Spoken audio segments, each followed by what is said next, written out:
100, un nombre unique, rond, le premier à 3 chiffres, celui qui marque une certaine bascule, un point important. En Formule 1, hormis pour le décompte des grands prix disputés, où 73 pilotes l'ont dépassé, le nombre 100 est très rare dans les palmarès. Seuls 5 pilotes ont plus de 100 podiums, et un seul a atteint 100 pôles, et, depuis dimanche dernier, 100 victoires, c'est Lewis Hamilton.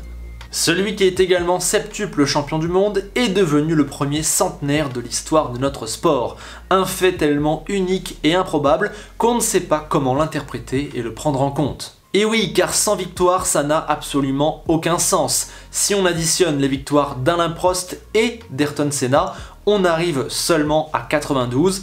Il faut leur ajouter le total de Jackie X pour atteindre Lewis. Dans la même idée, pour atteindre 100 victoires, il faut ajouter Juan Manuel Fangio, une des plus grandes légendes de l'automobile tout entière, Nigel Mansell, un monstre sacré, Mika Häkkinen, double champion du monde et plus grand adversaire de Michael Schumacher, et Nico Rosberg, qui est probablement le plus grand adversaire de Lewis. Il y a également cette stat éloquente ressortie dimanche. Il faut ajouter les palmarès de Vettel, d'Alonso et de Button pour atteindre celui d'Hamilton tout seul en termes de nombre et de titres. Pour bien réaliser, je crois qu'il faut déjà se rendre compte de ce que c'est une victoire. Regardez Norris ce week-end, il ne l'a pas eu. Regardez Russell à Sakir, regardez Stroll à Istanbul, regardez les débuts de Leclerc chez Ferrari, à Bahreïn, en Autriche, en Russie, à Singapour.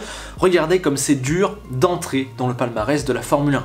Et puis après, gagner plusieurs fois, gagner plusieurs dizaines de fois, c'est un exploit énorme. Dans toute l'histoire de la Formule 1, seuls 4 pilotes ont gagné plus de 50 fois, seuls 7 ont gagné plus de 30 fois, et seuls 16 ont gagné plus de 20 fois. Jenson Button, Graham Hill, Jack Brabham, Emerson Fittipaldi, Sterling Moss, Alberto Ascari, James Hunt, Ronnie Peterson ou encore Alan Jones, tous ces pilotes ne comptent pas 20 victoires, Hamilton en compte 100. Mark Webber, Jackie X, Denny Hulme, René Arnoux, Jochen Rindt, Gilles Villeneuve, Giuseppe Farina, Keke Rosberg ou encore Mike Hawthorne, tous ces pilotes ne comptent pas 10 victoires, Hamilton en compte 100. Vous voyez actuellement comment Verstappen domine, a une superbe voiture et gagne beaucoup de courses.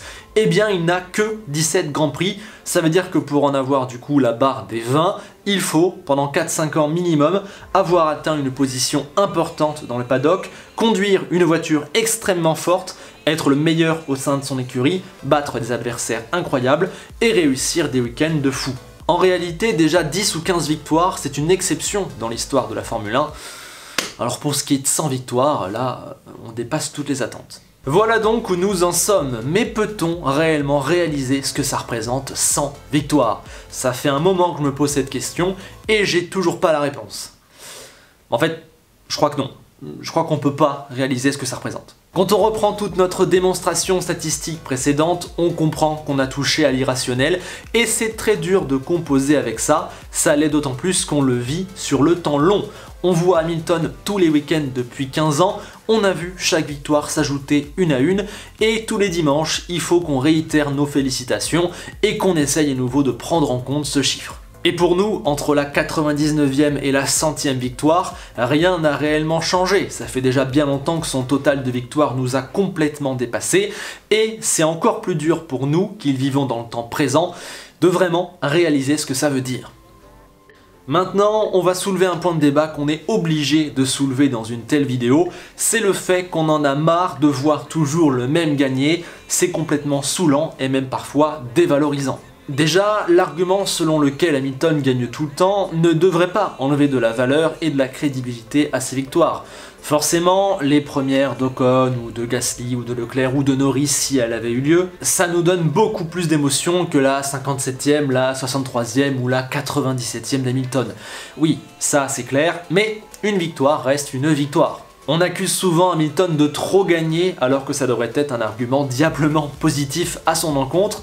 Voilà, on peut pas lui faire ce faux procès. D'ailleurs, on devrait être heureux de voir une telle page s'écrire sous nos yeux. Il y a plein d'arguments qui peuvent être positifs au fait qu'un pilote gagne énormément. Malgré tout, il est vrai, 100 victoires, c'est trop, c'est beaucoup trop, c'est d'ailleurs le nouveau cauchemar de la Formule 1. Une fois avec Hamilton, c'est bien, c'est une belle histoire, c'est un premier centenaire, mais il faut pas que ça se reproduise une deuxième fois. Ça voudrait dire qu'à nouveau, pendant 5 ou 7 ans, la Formule 1 a été écrasée par une voiture dominante. On le voit avec les intentions mises en avant dans la nouvelle réglementation et dans les nouveaux formats proposés, la F1 veut tout faire pour éviter qu'un des futurs cracks de la génération 2022 vienne à tout rafler avec une voiture dominante. On veut que Norris, Leclerc, Russell, Verstappen et les autres se partagent les titres, se bataillent, et non pas qu'un d'entre eux ait une voiture meilleure et les gagne tous. Il sera d'ailleurs super intéressant de voir si dans le futur, la Formule 1 va pouvoir empêcher son propre caractère répétitif de se répéter à nouveau. Après la domination des Williams, il y a eu celle des McLaren, puis à nouveau des Williams, puis de Schumacher, puis de Vettel, puis d'Hamilton. Y aura-t-il un prochain tour? Il vaudrait mieux que non. Au passage, j'ai prononcé des mots très importants pour cette vidéo qui sont voiture dominante.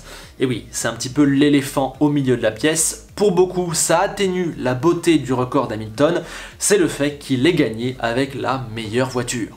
Bon déjà, comme dit souvent notre ami Formule Blabla, ok Hamilton n'a pas gagné avec Haas ou Alfa Romeo, mais Senna n'a pas gagné non plus avec Toleman, Lauda n'a pas gagné avec Marsh, Schumacher n'a pas gagné avec Jordan, manière humoristique de dire que bah oui, en Formule 1, on gagne avec la meilleure voiture, c'est le cas de tous les plus grands pilotes de l'histoire, et ceux qui ont réussi à gagner avec une petite voiture, c'est des exceptions d'une fois, Hunt avec Esquette, Vettel avec Toro Rosso, voilà, ça s'arrête à un exploit d'un jour. Il faut aussi rétablir un petit peu de vérité et de bonne foi, car quand on dit qu'il a gagné avec la meilleure voiture, on a l'impression que c'est facile et qu'il a simplement gagné au loto. Ce n'est pas le cas. Sur ces 100 victoires, l'immense majorité ont une valeur énorme, presque toutes en fait. Quand il gagne au début, il bat Alonso. Quand il est capable de gagner sur une McLaren un peu moins bonne entre 2009 et 2012, c'est énorme. Ses premiers succès chez Mercedes sont splendides. Et même, depuis 2014, il a dû aller les chercher ces victoires, notamment face à des adversaires directs du niveau de Rosberg ou de Vettel. Face à l'argument de la voiture dominante, qui est un fait, c'est clair, on peut répondre de 3 arguments. De 1, c'est l'essence de la Formule 1. De 2, il a quand même battu de grands pilotes. Et de 3, obtenir la meilleure voiture, ça n'est pas du hasard. Ça ne tombe pas du ciel si c'est Hamilton qui l'a, et pas Latifi, Giovinazzi ou Stroll. Et ça ne tombe pas non plus du ciel si c'est lui qui a été champion avec, et pas les Alonso, les Rosberg ou les Vettel. Il faut quand même rappeler que s'il est arrivé chez McLaren en 2007, c'est pas par chance, mais parce que depuis le karting, il était un énorme phénomène, tout le monde parlait de lui, un peu comme un LeBron en NBA. Lewis a forcé son destin pour signer dans l'académie McLaren, il avait le talent pour, il a assuré sportivement, il a répondu aux attentes, il a séduit Ron Dennis, ce qui, vous en conviendrez, n'est pas la chose la plus aisée à faire, il a gagné le GP2, en fait, il a simplement mérité ce siège dans la McLaren, il n'y avait aucun autre pilote qui le méritait plus que lui. Pareil pour son choix d'aller chez Mercedes, l'écurie allemande revenait avec le plus gros budget, avait lancé son projet avec Michael Schumacher et était la pionnière de la technologie hybride. Évidemment, Hamilton ne pouvait pas prévoir que Mercedes réussirait si bien son coup et dominerait de cette manière pendant 8 ans, mais il avait su lire tous ces bons signaux, il avait su draguer la bonne équipe, et surtout, c'était lui que Mercedes voulait pour son grand projet plein d'argent. Encore une fois, ce n'est pas un hasard. Tout ça pour dire que le débat de la voiture dominante n'en est pas vraiment un, en fait. Il faut rétablir un petit peu de bonne foi et de vérité, et ne pas être naïf non plus sur ce sujet. Une autre idée qui viendrait atténuer la beauté du record de Lewis Hamilton, c'est le fait qu'il serait chanceux. Là aussi, je vais essayer d'apporter arguments et contre-arguments. D'abord, oui, sur 100 victoires, forcément, il y en a eu plusieurs de chanceuses. Après, pour savoir combien précisément, il faudrait rentrer dans les détails de chaque course, déterminer ce qu'on définit par chance, dire à quel moment une victoire ne devient que le produit de la chance. Donc voilà, c'est une méthode de pensée qui me paraît un petit peu trop compliquée. On peut aussi dire que la chance, eh bien ça se provoque. Quand on a plusieurs fois de la chance, c'est peut-être plus un hasard. Et on peut accorder le fait qu'Hamilton arrive très souvent à se mettre en position de capitaliser de telle ou telle situation en réalisant des tours de force assez uniques et il arrive parfois à créer sa propre chance. Et puis, il est extrêmement fort pour exploiter le moindre petit dixième de chance qu'on veut bien lui laisser. Malgré tout, je ne suis pas fan de cette idée selon laquelle la chance se provoque, car pour moi, dans l'immense majorité des cas, ça n'est juste pas vrai. Il y a plein de fois où Hamilton n'a rien maîtrisé. À Imola en début de saison, il n'y est absolument pour rien dans le fait que Russell et Bottas se crashent et provoquent un drapeau rouge qui lui permet de remonter deuxième au lieu d'avoir terminé sûrement 10 ou 15e. À Hockenheim en 2018, il n'y est absolument pour rien dans le fait que la pluie arrive, dans le fait que Vettel fasse une erreur minime mais fatale, dans le fait que Ferrari rate la stratégie de Raikkonen et dans le fait que l'arrêt de Bottas soit complètement foiré. Il aurait dû terminer 4e de cette course, mais il y a eu 5 ou 6 faits absolument incroyables qui ont été dans sa faveur. On peut dire qu'il a su capitaliser et aller chercher la victoire, mais on peut pas dire qu'il a su créer cette chance. Cela n'enlève rien à son talent, à son histoire, à son palmarès, c'est même pas la question. Mais oui, personnellement, je considère qu'Hamilton est un pilote chanceux. Pour moi, en F1, tu as ou tu n'as pas la chance avec toi. Et pour moi, Hamilton, très clairement, il l'a. Par moments, on dirait vraiment qu'il a la providence avec lui, notamment depuis qu'il est chez Mercedes. Par exemple, depuis le début de la saison 2015, soit 132 Grands Prix, il n'a abandonné sur problème mécanique que 3 fois. Ça veut dire 2%, c'est absolument incroyable, impensable comme chiffre. Sur l'ensemble de sa carrière, Lewis a un taux d'abandon de 9%, c'est 15 pour Vettel, 21 pour Alonso, 23 pour Schumacher ou encore 25 pour Button, voilà, pour donner un ordre d'idée. Alors on peut dire que Lewis est un petit peu responsable de ça, car il fait très peu d'accidents et il prend soin de sa mécanique, oui, mais quand même, avoir si peu d'abandon, faut une petite dose de chance. Il n'est pas défini que par ça, évidemment, et je le répète, et pour moi ces 100 victoires ne sont pas dues à la chance, évidemment, mais puisqu'on parlait de ce phénomène de chance, oui voilà, j'aimerais bien dire la vérité sur Hamilton, qui quand même est un pilote chanceux, je pense qu'on en conviendra tous, mais ça n'enlève rien, je le redis, à son succès, à son palmarès, à tout ça, évidemment. Avec ce nombre de 100 victoires, l'une des premières choses qu'on a envie de faire, c'est de tenter de les classer, de retrouver les plus belles, les plus beaux souvenirs. Et la première difficulté à laquelle on se heurte, c'est qu'en fait, il y en a trop, et il y en a beaucoup qu'on a carrément oublié. C'est totalement impossible de se souvenir précisément de 100 victoires, surtout que dans le lot, il y en a beaucoup qui se ressemblent, il y en a beaucoup qui peuvent se résumer à un cavalier seul, et il faut aussi être honnête, il y en a beaucoup qui n'ont rien de très mémorable.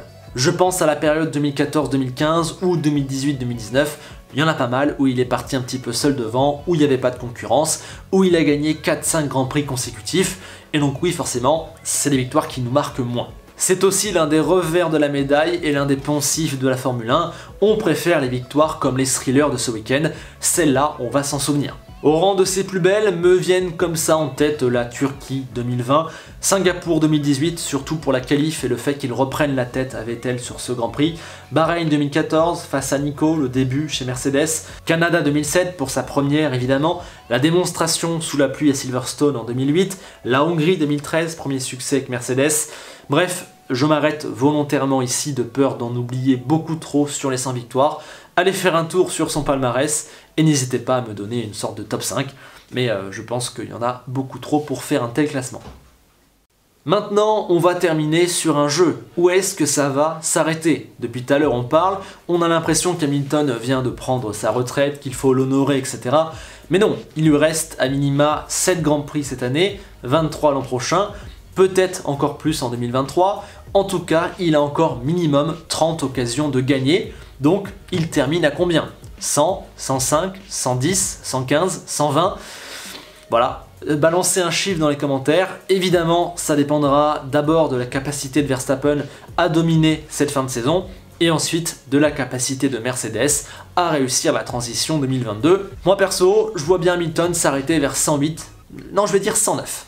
Voilà, Lewis Hamilton est centenaire. Ce qui me frappe le plus avec cette affirmation, c'est quand je me rappelle de ce qu'il représentait il y a 2, 3, 4, 5 ans. Aujourd'hui, il est le monstre sacré. Son aura est intacte, rien ne semble le toucher. Il ne rate plus rien, il n'y a pas une seule tâche, il n'y a plus aucun débat. Il a littéralement plié le game, il est 3 tons au-dessus du reste du plateau, il survole tout le monde.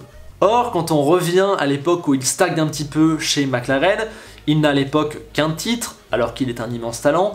On se dit que c'est un petit gâchis, il ne gagne plus grand chose, il est peut-être passé à côté d'une grande carrière, puis il retrouve le titre en 2014, puis il égale Senna, puis il égale Prost, puis il égale Fangio, puis il égale Schumacher, puis il crée sa propre catégorie. Voilà, D'année en année, il a à chaque fois changé son image et sa place dans l'histoire de la F1. Et quand on revient en arrière, c'est assez incroyable. Revenez quand il lutte avec Vettel pour le titre en 2017. À ce moment-là, la question c'est lequel des deux va avoir 5 titres en premier, lequel des deux va devenir un monstre sacré. Voilà. Aujourd'hui, on se pose même plus la question et ça paraît dingue de venir se replacer dans cette époque-là. Et puis c'est fou comme c'est allé vite. On parlait d'Hockenheim 2018 tout à l'heure, c'était sa 66e victoire. Aujourd'hui, il en a 100, il en a rajouté 34 depuis Hockenheim. C'est fou, quand on prend ces chiffres, c'est monté super vite. Sur ce, j'espère avoir suffisamment rendu hommage aux 100 victoires de Lewis Hamilton. J'ai pensé cette vidéo comme un essai autour des questions de la perception des 100 victoires, de la question de la voiture dominante, du mérite, de la chance, histoire de blablater un petit peu autour de ce record qui nous paraît totalement inaccessible. J'espère que le concept vous aura plu. Si c'est le cas, pensez bien au like, au partage, à l'abonnement, ça m'aide toujours. Si vous pouvez aussi essayer d'activer la cloche pour être prévenu en cas de sortie de vidéo, sachez que ça, c'est ce qui aide le plus la chaîne. Donc voilà, pensez-y. Et on termine avec Enzo Ferrari, qui était un petit peu désabusé de se rendre compte que Hamilton a 6 fois dans sa carrière gagné plus de 10 fois sur une saison, quand ce n'est arrivé que 3 fois dans toute l'histoire de Ferrari. Voilà. Ça aussi, ça vous place le bonhomme. À bientôt.